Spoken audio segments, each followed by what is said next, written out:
Everybody goes through ups and downs in their lives. Sometimes people use the term depression or depressed to describe these negative everyday feelings. But the normal experiences of life should not be confused with the serious medical illness that someone has, such as depression. The simple wording is not meant to be used in a derogatory or demeaning way, but it is one of those little things that contribute to the misunderstanding of mental illness and the severe impact that mental illness has on those who live with it. Mental illness does not discriminate. It affects people of all ages, education and income levels, races, and cultures. In any given year, 1 in 5 people in Canada will experience a mental health problem or issue. I myself have depression and had a major depressive episode back in high school and continue to take antidepressants to this day. Although I have experienced depression myself, I acknowledge that people will experience and live with depression as a mental illness in various ways.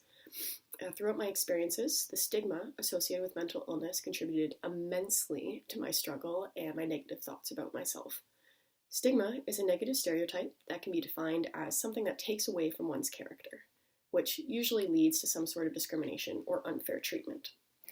According to CMHA, Canada's Mental Health Association, some individuals have been denied adequate housing, health insurance, and jobs due to their history of mental illness. Sometimes the stigma attached to mental health conditions is so pervasive that people who suspect they might have a mental health condition are unwilling to seek help for fear of what others may think. Stigma prevents 40% of people with anxiety or depression from seeking help. Stigma or discrimination attached to mental illnesses presents a serious barrier, not only to diagnosis and treatment, but also to acceptance in the community and a person accepting themselves. Experiences of stigma and discrimination is one of their greatest barriers to a satisfying life. So what are some stigmas of depression, you may ask? Happy people can't have depression. For me, my friends at the time refused to believe that I had depression because I always seemed so happy. What did I have to be sad about? I was smart, pretty, had lots of friends, and had a great life with lots of opportunities ahead of me. Well, that's what they told me, and that's also what I constantly tried to tell myself, but that didn't change how I felt.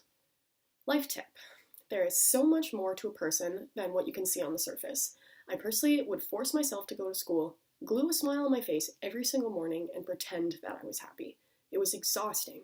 I didn't want people to feel uncomfortable around me. I didn't want people asking me questions, didn't want them to pity me, and I didn't want any attention brought to the fact that I couldn't concentrate, I couldn't retain information, and I couldn't control my own thoughts and emotions. Depression is all in your head and isn't a real illness. Depression is a disease in the brain, just as lung cancer is a disease in the lungs, and arthritis is an inflammation of the joints. One of the causes of depression is an imbalance or shortage of specific neurotransmitters in the brain, which is just as legitimate as a person with diabetes having an imbalance or shortage of blood sugar. It seems as though people forget that the brain is an organ, a part of the body that helps people to function in everyday life. It is this lack of awareness that leads to increased stigma. On a personal level, being told that my depression isn't real and that I'm making it up in my head was terrible. It's already difficult enough to be struggling with your own emotions and not being sure why you feel so horribly and can't get it to go away, and then having people tell you that your feelings aren't valid, it makes you feel even more alone and misunderstood than you did before. People who experience depression aren't mentally strong. Mental illness is not mental weakness. Let me say that again.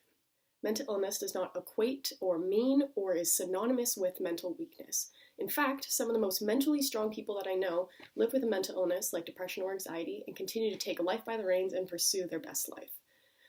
Yes, at times, I've definitely felt or even still feel mentally weak because of my depression. I would feel like there's no point in continuing to struggle, no way to get rid of my misery. I gave up on myself several times, but still had a little light in the back of my head that hoped one day I would feel happy again. That hope continued to push through, and I continued to fight with my own mind with the thought that so many people in my life did not understand what I was going through and judged me for it. I considered suicide on a daily basis so that I could get rid of that pain and end that misery. But I never did. I kept pushing and trying despite everything telling me that I couldn't. That is not mental weakness. That is resiliency. That is strength. So those are just 3 examples of different stigmas associated with mental illness. So what causes stigma? Lack of awareness, lack of education, lack of perception. In the case of stigma, ignorance is not bliss. The number one solution is education. As future educators, it's important to know the facts about mental illnesses and be able to answer any difficult questions that students may have. It's important to educate others in a respectful way by challenging stereotypes and promoting a positive attitude in an open and safe environment. It's important to choose our words carefully, as what we can say can have an effect on someone else. It's important to use person-first language, such as a person living with depression and not a depressed person. I want to leave you with one message. You don't know what's going on below the surface and what someone is living with, so treat everyone with respect and provide support and encouragement where you can, both in the classroom and in your everyday lives. You could be that little bit of hope that someone really needed. Thank you.